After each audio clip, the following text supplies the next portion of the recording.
everybody, and welcome to another episode of Horror Movie Night. This week we are talking about 1995's Tales from the Hood. This was the anthology film that I picked. And here's the thing. I'm very nervous about how this is going to go because I'm going to be totally transparent. This is my favorite anthology film. I feel like it's got some amazing kills. It's got some fun special effects. I think all the stories work. I think the wraparound story is great.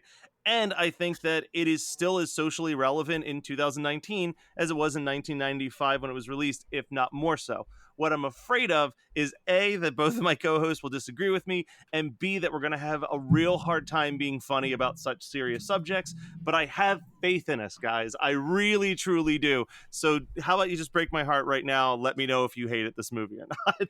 I didn't hate it. I didn't hate it. I personally, and this is like, I feel really shitty saying this because of who I am and my entire background, but my only thing is like, it was good. It had a great message. It was deep. I go to horror to avoid those things. You know, like I go to horror just to watch like mindless deaths for the most part. Right. That's really what our show is about.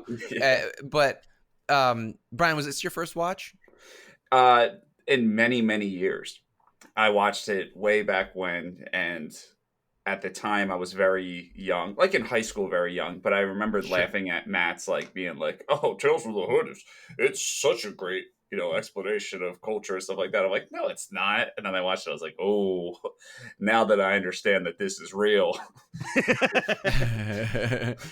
So this was my first watch because Matt has sung this thing's praises for literally like the 8 years we've been the entire time recording. we've known each other. I've almost picked this on so many occasions, but I'm like, we're just not ready. We're not ready for well, how heavy and we this also movie is. we put a moratorium on anthologies until this month. So I kept my expectations low, but I really enjoyed it. I think that it's a fantastic film, and I do have a note that even said in all caps, "How is this still relevant?" Which is depressing as shit, but that's just the reality of Trump's America. But it's one of those things, like I said, it's strange because, especially with the name, you go in with low expectations. You're like, all right, Tales from the Hood, because you're thinking of like Snoop Dogg's Hood of Horror, which is just like insulting in every way possible. Or Bones. Or Bones and stuff at this time, a lot of like black horror was not always the best. You know what I mean? Like this is around that time of like People Under the Stairs and like stuff where it felt very condescending more than But sincere. also, People Under the Stairs was made by a white man. Yeah. Who was, I will never defend People Under the Stairs. Sorry, Wes Craven's memory, and people that, will defend that movie, Matthew included. I think that movie is absolute garbage just due to the fact that it feels super condescending. It's like a white savior movie, basically. Of all of the anthology films that we've done up to this point, it's been very easy for me to say, well, this is definitely my favorite and this is definitely my least favorite. But like even my least favorite in this one is still very good. Like I don't think that I could pick a least favorite in this because they're all strong. Yeah, so let's start with the first story. Well, before we do that, let's make a rule and try to keep ourselves to it so that we aren't offensive, because we're three white dudes talking about a lot of racial issues, so no accents, okay? But I'm really good at them. Hello. So here we go. We'll try our best. But I am glad that we're finally doing this because I think that there is enough meat on this bone for us to talk about, and we can still have fun talking about the kills and the special effects and stuff like that. Oh yeah, sure. We'll try to like not harp too much on social relevance because just watch it. You'll see the social relevance. I'm absolutely terrified to do this episode. You'll hear. Matt might do a lot of editing. Yeah, I mean, you'll just hear in us explaining the storylines how socially relevant some of this still is. So let's just say we don't need to reiterate it. Listeners will figure it out. But that gangbanger skeleton at the beginning, dude, I love it. It looks so good. It looks so. It's such a weirdly captivating intro to this movie. Is just a skeleton with a joint in its mouth holding a gun, and it's got a bandana that I don't know what is that. Is the blue for blood? No, maybe red is I don't. Crips. Sorry, I am Um, so fucking white. I'm so sorry. Well, we'll talk about the whole wraparound thing towards the end, but yes, the intro's great, and I will say that Clarence Williams III is just killing it in these wraparound stories as Mr. Sims. Just so like quirky and strange, and just the way he says the shit. Like, I like over how and he's like, "Oh, the drugs." That's my favorite thing. But yeah, so the basic wraparound story is three people show up. They're told that there's some drugs that a mortician found and has hidden somewhere in his funeral home. But as they're trying to get to the drugs, they keep getting distracted by different corpses in the funeral home, and he explains what happened to those people. So we dive into the first story, the Rogue Cop Revelation. Is that their name? Yeah. Ugh.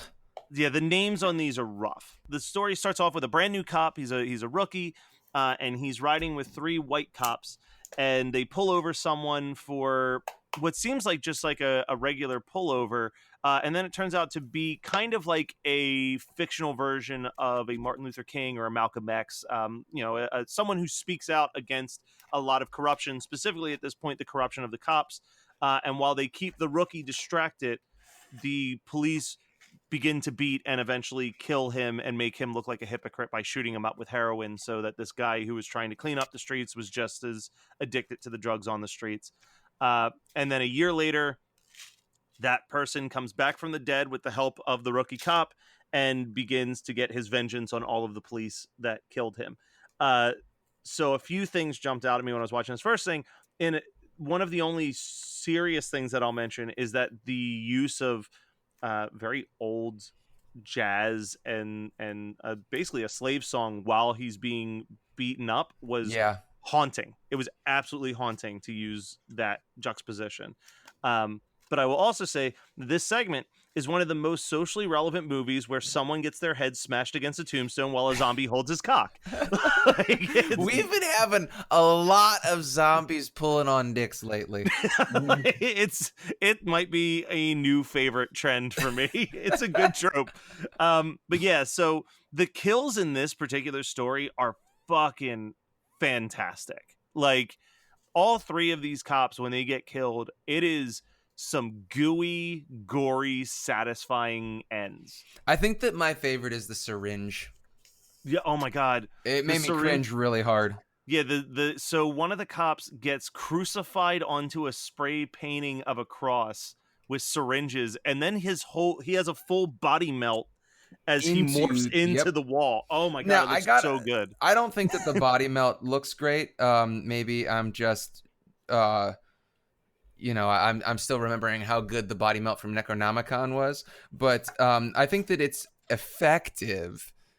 It's just not, since they did CGI, 1995 CGI. Oh, there's some CGI in here who is far worse than this one. No, this is one of the better CGI usages. There's also that decapitation, which is fantastic. Yeah. I love the decapitation because I saw it coming, and even though it's a really cheap effect because they don't actually show anything, you just have the cop's body like come back down into the seat and it's headless. I was still like, yeah, this counts as a great decapitation scene because I'm all about those. Absolutely. But all in all, I would say if I had to pick a least favorite one, this one might be towards the bottom. Just because it is one of the heaviest ones to watch. It hurts in my soul to watch this one. Yeah. Oh yeah. But the kills are really good. So the kills keep me going. But like this one, more like the next two or three are much more satisfying in the way that vengeance is taken out. Well, here's the thing, is that I have a note that says, I was promised fun, Matthew. This is not fun, because it's got the police brutality. And I don't know if you really did promise me fun here. No. I never. Hood. I think the next two have elements of fun. They're still heavy, but they are way more fun than this one. So let's dive into the second one, which, again, like I said, the stories are terribly named. But story number 2 is called Boys Do Get Bruises. Which is I think that's a better name than the first one. Yeah, 100%. That's probably the worst of the 4 names. But so Boys Do Get Bruises is something that I feel like I would have seen on an episode of like Beyond Belief. It's got a lot of it's like almost like a Twilight Zone-y type story. But it's about a kid who keeps showing up at school with different types of bruises, and his teacher's really concerned. And one of his classmates tells him that he should draw pictures of everything that scares him, and then he can burn them, and that will destroy the fear.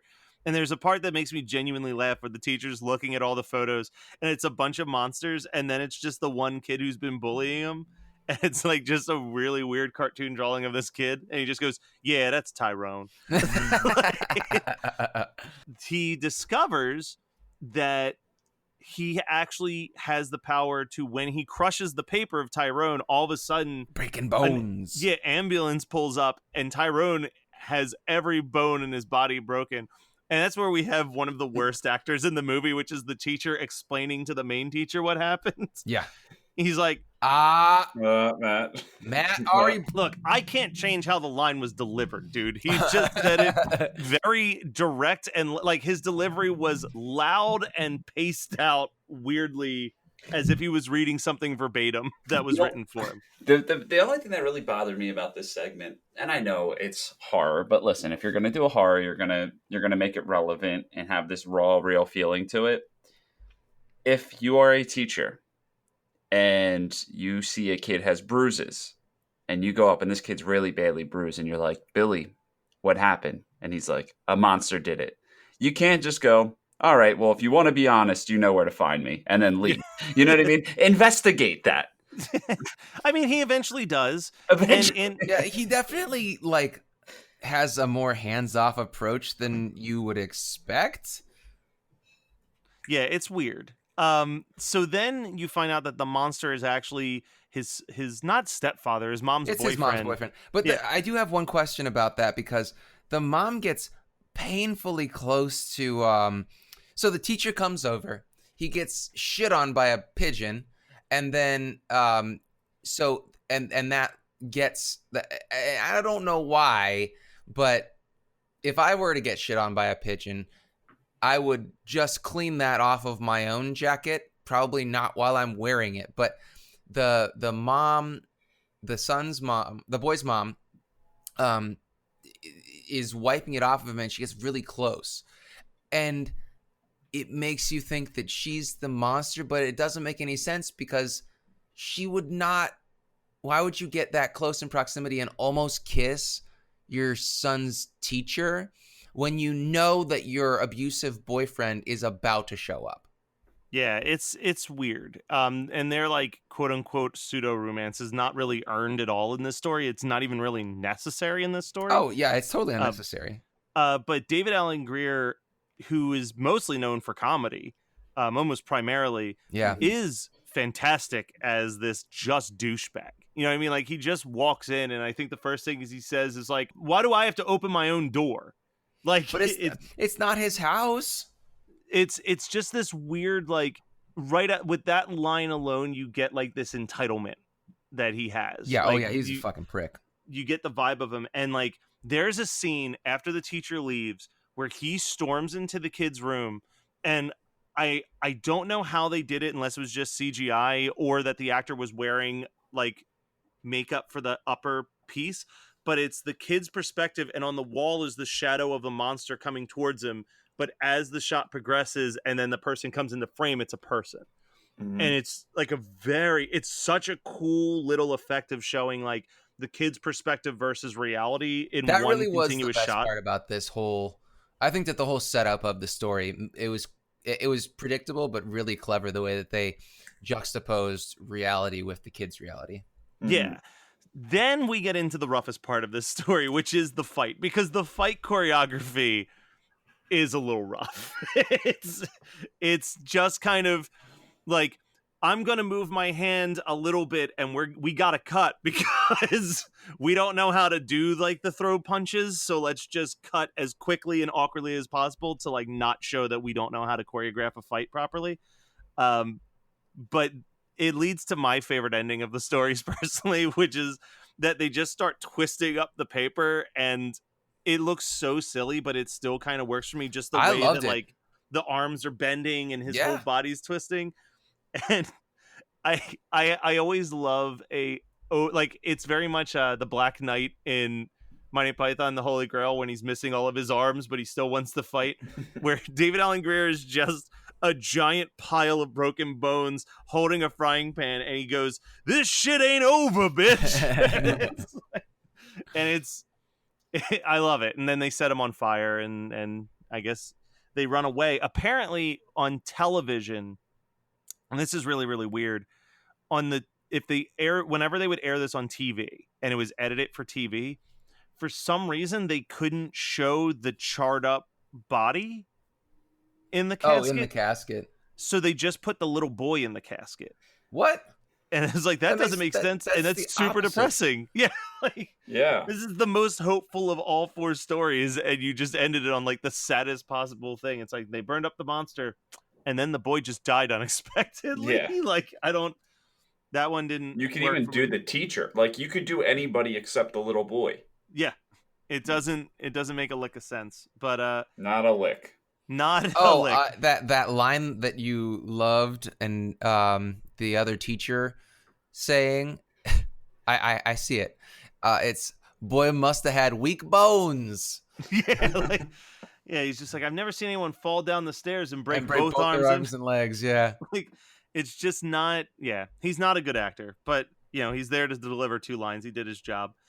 Might be my favorite of the stories though. Because that's the one I have the most nostalgia for. I remember that story most vividly. We move on to story number 3, which is called KKK Comeuppance. This is fucking Puppet Master.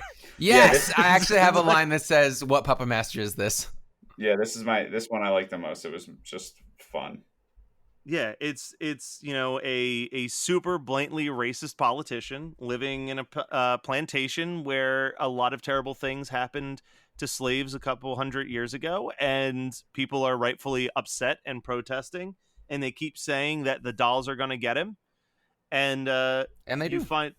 And they do. There's a giant mural of a woman who basically, I believe what they said the legend was that after everyone was killed, she made doll bodies for them, and that's where the souls of those slaves lived. And it's got this really cool reoccurring theme of random dolls missing in the mural, and that's when they show up. And there's this fantastic reveal where he thinks that he's killed one of the dolls, and then he walks into the room, and it's just, you're following the camera as it pans past him, and the entire mural is empty now. And you're just like, oh man, shit's about to go down. But this is the one that has the least like meat on its bones. It's basically just watching this dude get his comeuppance for a good 20 minutes of just puppets just ripping him apart and biting him and attacking him, and dope ass special effects, like some shoddy stop motion that would make Chucky Band proud. Some It real looks like green dolls. screen. Yeah, it's some real green screen effect going on in there. But I love it. I love a good stop motion doll movie. Yeah, this one is the most Matt Kelly of the segments, in my opinion. Very much so. But yeah, this is the thing about this. Man, I would never be able to be an actor because as a white guy, there's going to be a time in your career where they're like, hey, you need to be racist as fuck and say the N-word a bunch and then have a shit-eating smile. And I wouldn't be able to do it. Like, this movie is so hard to watch as a white person because you're like, oh, those guys still said that. I know it's acting, but they said all these horrible things. And in the first story, they keep referring to the rookie cop as boy, I think. And that's such a slave thing, it's really... It's weird, and I feel like because I think of like someone like Sam Rockwell, who's had to do this twice now in the last 2 years. Wait, And I what did feel Sam Rockwell do? so there was Best of Enemies that he did, and he also did 3 Billboards Outside of whatever that long title is. Such a great movie. Yeah, but in both of those movies, he plays like the catalyst of the racism of the South, who eventually like sees the error of his ways. And like it's one of those things where it's like I feel like the only way that like someone like if it was me, like the only way that I could get through it was like knowing that it's a necessary evil to tell a story that hopefully will change some other minds. You know what I mean? Like it's like one of those things where it's like I don't want to do this, but if like just one person who's a racist piece of shit has some type of aha moment and stops being a racist piece of shit because of this movie, then I guess it's worth it. Okay, so that makes sense. So we'll jump to the last story. Probably my least favorite in a lot of ways, but there's still some like really heavy moments in it. Oh, I liked this one. Yeah, Hardcore Convert. The scene. So it starts off with basically just a gang member pulling up and killing somebody and getting chased down by 3 other gang members, shot, and then the cops show up, kill the 3 guys who shot him. He's still alive, and they put him into like a hyper intense rehabilitation. It's virtually the hood Captain version America. of I was going to say the hood version of A Clockwork Orange. Yeah, well, I was gonna say okay. I was thinking Captain America because when they strap him down and they intubate him, and then they like basically, spin him around for however. I was like, this is the weirdest Captain America superhero serum I've ever seen. No, I think Brian's right. It's definitely way more Clockwork Orange. They're forcing him to watch the violence, all the violence. And are those real pictures? I think so. I'm pretty sure, yeah. I think so. That is super dark. That's like that's the darkest part of this whole movie, I think. Well, there's that scene with the white supremacist that they lock him up next to. And that guy is super hard to... Yeah. And that scene is so heavy, though. Like, that scene hits guys so you killed, hard. what color were they? And they tap into that a lot. There's so many pieces of cinematography that I really think are cool in this movie. And the one for me is they're in an elevator, and it's a weird type of industrial... It's like the lights behind it. Yeah, yes! It creates like a skull behind him. And it's super cool. There's just... Every aspect of this movie is so very clearly thought out. And that's why I still say it's probably... the movie we talk about next week is the only other movie that I think comes close to being an anthology film that is from front to end so fully fleshed out and realized what it is. But yeah, this one's super heavy. He has to basically come face to face with the ghosts of anybody that he's killed intentionally and unintentionally. The little girl is a very upsetting scene. He's like, the bullets don't have a name or something like that. Or yeah. And basically he's given a chance to apologize and forgive himself, and he refuses. And that's when they transport him back to the very beginning of the story, and he just dies. It was like, it's depicted as, this is your chance. You can either survive this killing and change your life, or we're just going to let the killing happen.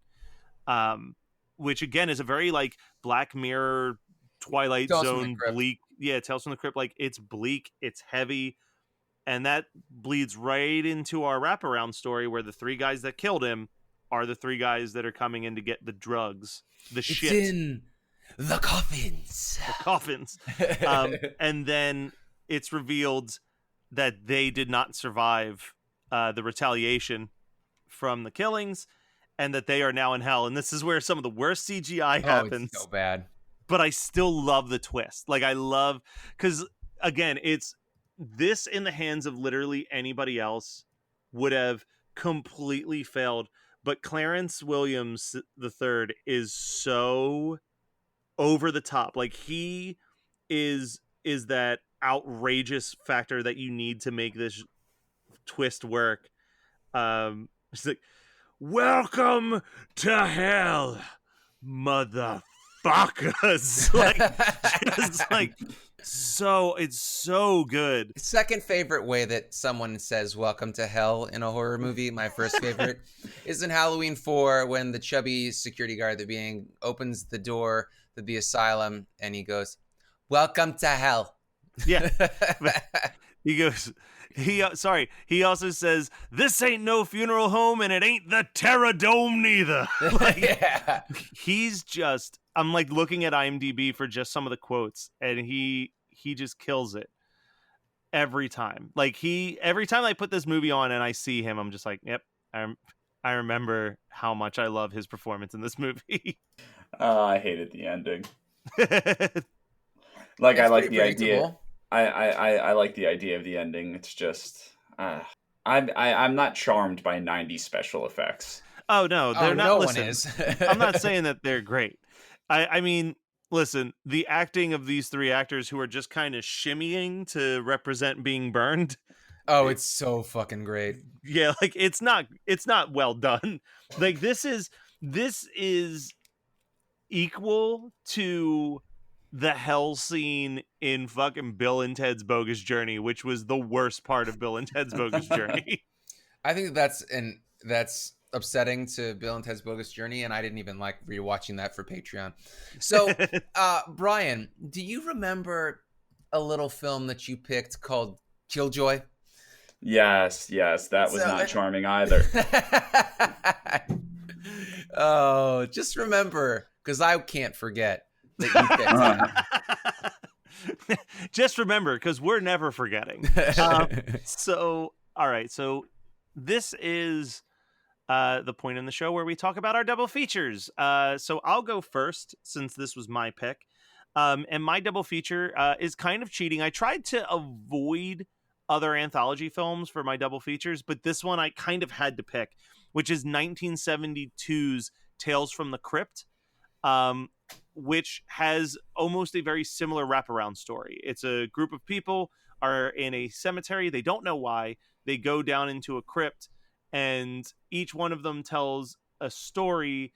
And at the end, it's revealed that at the end of all of the stories that they told, they died and that they were now in the afterlife. So just 1972? Yeah, it was the first adaptation of the EC comics. Cool. It's whatever. It's a Hammer film. It's as good as a That's the Hammer reason why I anthology. haven't seen it.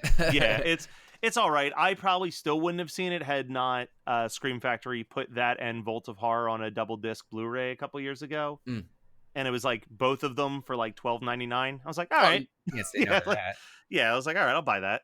I will, as much as I don't love Hammer films, they're kind of a really nice visual background. If they you're have a doing style something to else. them that I like. Yeah, they're boring as shit in my opinion, but they look cool. Yeah. All right. One of you I'll guys go next.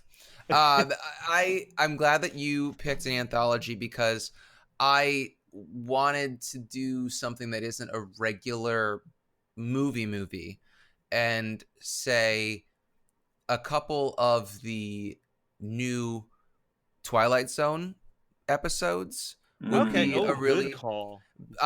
Because Jordan Peele, like I was originally thinking, like maybe Us, because we could talk about modern black excellence in film. Yeah. But I don't really. I mean, I liked Us, but I don't know if I would be ready to rewatch it now. Yeah, Us is weird because I remember when we did the episode about it, I was like, you know what? I almost think that this might be better than Get Out.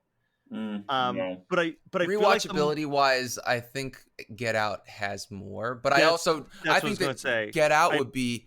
Get Out and Tales from the Hood would be a pretty punishing double feature as a white guy. Fair enough, yeah. So I would actually say, pick any 2 episodes of the new Twilight Zone. I'm going to completely wash myself of it. I'm going to wash that and be like, wow, I didn't have fun watching that because that was too heavy. But I'm going to do a good old Clarence Williams double feature, and I'm going to put on Maniac Cop 2. I did not think that that's what you were going to pick when you said that, and I thought for sure you were about to watch Half Baked. Yeah, honestly, I was like, should I say Half Baked or I'm going to get you, sucker? And I'm like, I want to talk to Samson. I'm to the moon up above. Man, I fucking loved Half Baked in high school. It was such a good movie. It's still infinitely quotable to me. But I don't think I'd ever rewatch it. I just think that needs to stay in the past. It's not like Super Troopers, which I could watch any day. Yeah. Wow, Super Troopers. And that's what's so weird about those guys. I don't understand how you can accidentally make 2 such funny movies. And then everything else is so bad. Struggle with every other aspect of your career. Yeah. Although Jay seems like I don't know how to pronounce his last name, so I'm not going to insult him by doing it.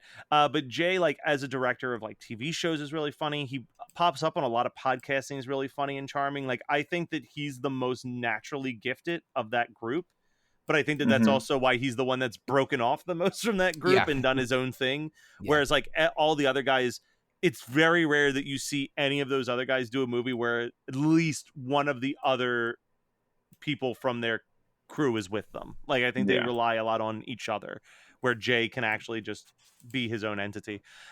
So what did you guys watch recently or read recently or whatever that was particularly exciting? I will give mine first, which is that I am almost done reading Paperbacks from Hell, and it's a really, really great, captivating book about the fucking crazy paperback horror books that came out in the 70s and 80s. Okay. Has Kyle read it yet? I'm sure he has. He has to have. But I mean, well, the reason why I ask is not for you guys know, but I want to tell the listeners that go on Instagram or Etsy and Horror Finds. That's the name of Yep, Horror Finds. They're sending me a copy of the Being on VHS any day now. Well, most what he does is paperbacks, paperback horror from the 70s and 80s, and even if you don't collect that stuff, follow the account. There's some amazing cover art that he shares. I mean, and it's also our boy Kyle, so give him some support. But go ahead, continue on with what you were saying. I mean, that's basically the worst part. The worst part about this book was that it sold well enough that there became like a collector's market for these paperback books, and now they can be very expensive. I think that's a good thing. I don't think that's a bad thing. It means it's a people good have thing. Interesting collections. That's true. It's just a bad thing for like my wallet when I see one of those books and I'm like, "Ooh, I do kind of want to read this," and then I try to find it and it's like $70 on Amazon. And I'm like, "Well, I don't want to read it that badly." Well, if it's any consolation, we all have our vices. I am still waiting to find a copy of Chopping Mall for less than $80 on VHS. Yeah. So, everybody has their cross to bear, my friend. Yeah, I've got the last 3 Crestwood Monster books to get to have the full set, and those last 3 are the most expensive ones, and that's where it's becoming difficult because it's like I think it's $80 used for their release for Frankenstein Meets the Wolfman, and I'm just like, that was a good one too. Yeah, I'm like, I'm just not there yet. Just not there yet to buy that book. I'm not financially stable enough to buy an $80 children's book. Exactly. One day we'll sell a TV show pilot, or I'll successfully make a documentary, and first purchase will be that book. So, maybe Kyle can explain to you that you don't make money making a documentary, but but you get your foot in the door. Sure. But anyway, either one of you guys go ahead next. Well, since Scott just made that comment about not making money shooting a documentary, I think it's funny because it's true, and I will go next with mine. I want everyone to check out this book. It's called Bread and Bullets. It is about this guy, Rosario Liotta, who he was a small-time baker, and he turned his company into like a multi-million-dollar company. And he ended up getting a shakedown one day from some guy that was about to be his partner.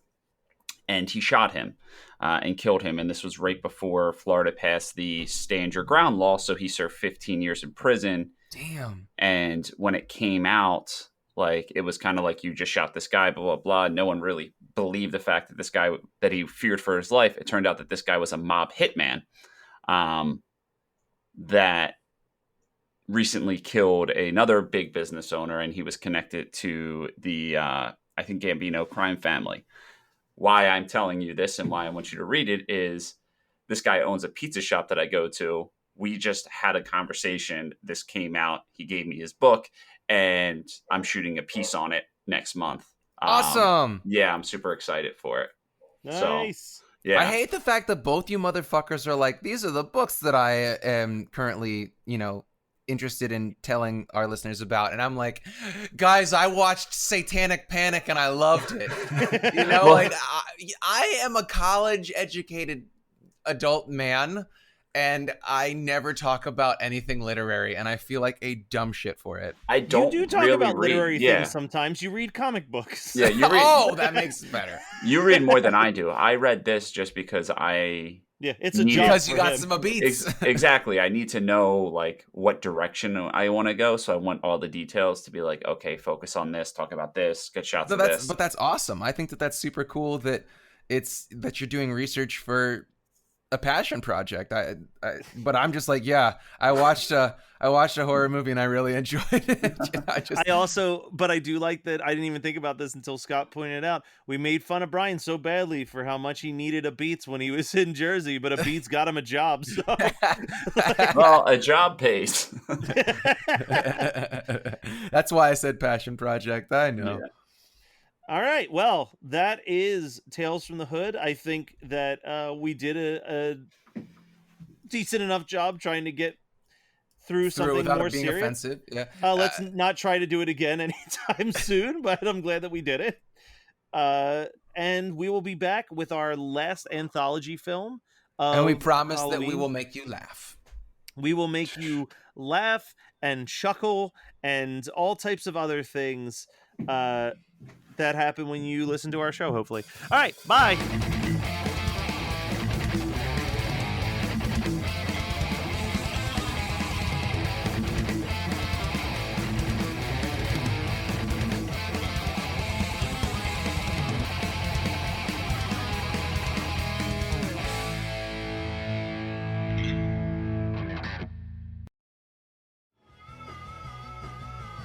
You're listening to the Geekscape Network.